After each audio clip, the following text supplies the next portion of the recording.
Hello friends, आपका स्वागत है एजुकेशन सार में। मैं प्रियंका। आज हम यूजीसी नेट फर्स्ट पेपर के most important topic research aptitude के बारे में पढ़ेंगे, जो यूजीसी नेट एग्ज़ाम के लिए वेरी इम्पोर्टेंट टॉपिक है और पीआईटी एडमिशन एंट्रेंस एग्ज़ाम के लिए भी वेरी इम्पोर्टेंट है। दोस्तों, कल हमने रिसर्च एप्टीट्यूड से रिसर्च के मीनिंग्स और डेफिनेशंस, कैरेक्टरिस्टिक्स एंड स्टेप्स के बारे में पढ़ा था और आज हम मेथड्स ऑफ रिसर्च के बारे में पढ़ेंगे और वो इस प्रकार हैं। समस्या की प्रकृति के अनुसार अनुसंधान की विधि निर्धारित की जाती है, जैसे कि अन्वेषणात्मक साहित्य का सर्वेक्षण, आनुभविक व्यक्तियों से सर्वेक्षण, एकल विषय अध्ययन। सामान्य तौर पर अनुसंधान विधियों को निम्नलिखित रूप में वर्गीकृत किया जा सकता है। फर्स्ट है ऐतिहासिक अनुसंधान और सेकंड है वर्णनात्मक अनुसंधान और थर्ड है प्रयोगात्मक अनुसंधान और फोर्थ है क्रियात्मक अनुसंधान और 5 है अंतर अनुशासनात्मक अनुसंधान। फर्स्ट में ऐतिहासिक अनुसंधान है, जिसे हिस्टोरिकल रिसर्च भी कहा जाता है। जॉन डब्ल्यू बेस्ट के अनुसार ऐतिहासिक अनुसंधान का संबंध ऐतिहासिक समस्या के वैज्ञानिक विश्लेषण से है।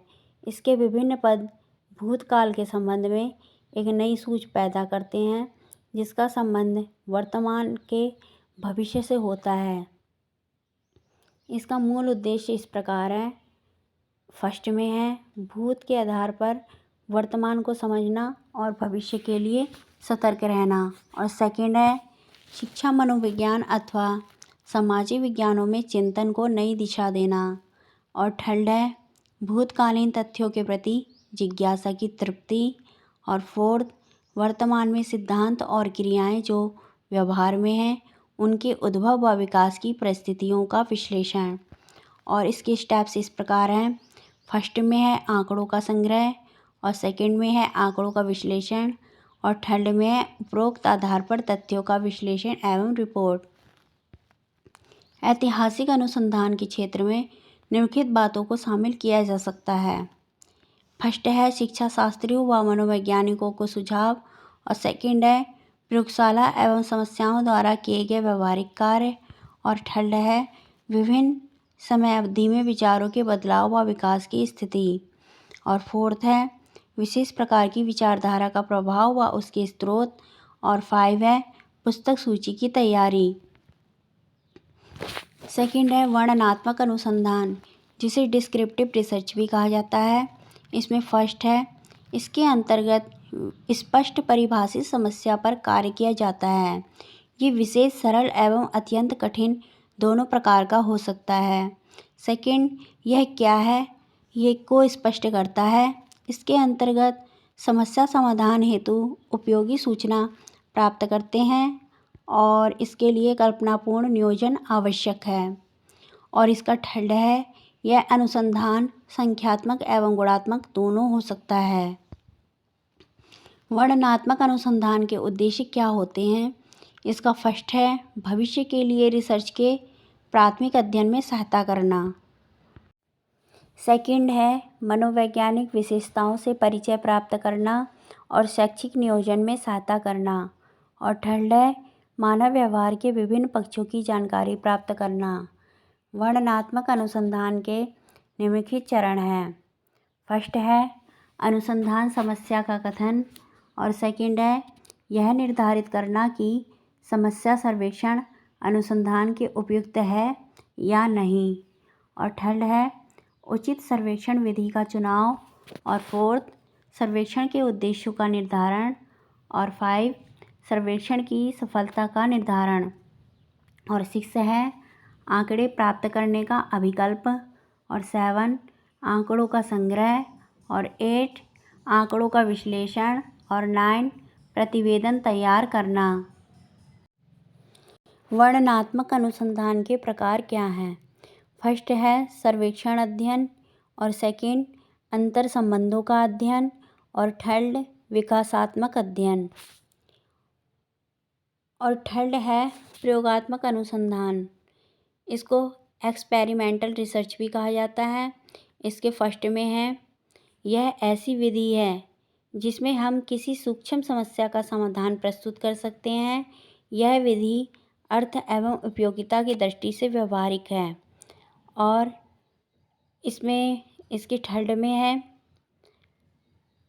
यह विधि एकल चर की धारणा पर आधारित है। यह सभी विज्ञानों में प्रयुक्त की जाती है। और फोर्थ है क्रियात्मक अनुसंधान, जिसे एक्शनेबल रिसर्च भी कहा जाता है, यानी एक्शन रिसर्च भी कहा जाता है। क्रियात्मक अनुसंधान शोध का ऐसा स्वरूप है जिसमें समस्याओं के सैद्धांतिक अध्ययन के साथ उसके व्यावहारिक पक्ष पर अधिक हावी होता है। और इसके सेकंड में है क्रियात्मक शोधकर्ता घटनाओं की वस्तु स्थिति को समझकर उनके तथ्यों का अध्ययन करके उन तथ्यों के आधार पर व्यवहारिक समस्या के हल के लिए प्रयत्न करता है। क्रियात्मक शोध के चरण इस प्रकार हैं।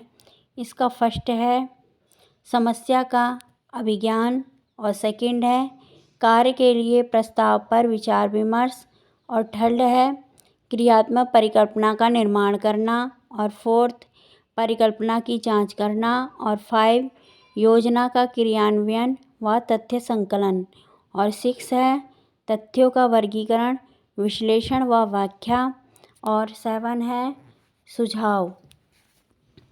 इसके फर्स्ट में है शिक्षा क्षेत्र में क्रियात्मक शोध का महत्वपूर्ण योगदान और सेकंड विभिन्न श्रेणी के बालकों के लिए अलग अलग है।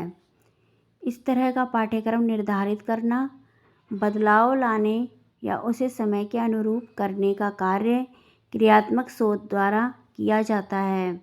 और थर्ड है यह शिक्षार्थियों के साथ शिक्षकों की समस्याओं को भी हल करता है। शैक्षिक प्रगति के मूल्यांकन का भी इस पद्धति द्वारा किया जाता है। यह शिक्षार्थियों के साथ शिक्षकों की समस्या का कार्य भी इस पद्धति द्वारा किया जाता है। और 5 है अंतर अनुशासनात्मक अनुसंधान, इसे इंटरडिसिप्लिनरी रिसर्च भी कहा जाता है। इसका अर्थ है कि एक प्रत्येक विषय को एक पूर्ण इकाई के रूप में अलग अलग ना लेकर अनेक विषयों यानी अनुशासन जिनका एक ही लक्ष्य है उन्हें एक समूह में रखा जाए जिससे छात्रों को अधिकतम लाभ हो और एक समन्वित ज्ञान का विकास हो। और 6 है अनुसंधान नैतिकता, जिसे मोरालिटी इन रिसर्च भी कहा जाता है। फर्स्ट है अनुसंधान प्रक्रिया में गहन अध्ययन विवेक एवं समझदारी की आवश्यकता होती है और सेकंड है यह एक लंबी प्रक्रिया है, अतः इसमें धैर्य की परम आवश्यकता होती है। इस कार्य को पूर्ण करने के लिए अनावश्यक जल्दी नहीं करनी चाहिए, अपितु समस्या के संदर्भ में तथ्यों की व्यापक खोज करनी चाहिए, ना कि जोड़ तोड़ को महत्व देना चाहिए। और थर्ड है अनुसंधान के निष्कर्षों की पुष्टि प्रमाणों के द्वारा की जानी चाहिए। और फोर्थ है अविवेकपूर्ण और गलत तरीके से इस कार्य को संपादित नहीं करना चाहिए ताकि अनुसंधान के उद्देश्य पूरे हों। ठीक है दोस्तों, आपको मेरा वीडियो पसंद आए तो प्लीज़ लाइक एंड सब्सक्राइब करें और डिस्क्रिप्शन में मेरा लिंक देख सकते हैं। हम ऐसे ही वीडियो आपके पास लाते रहेंगे।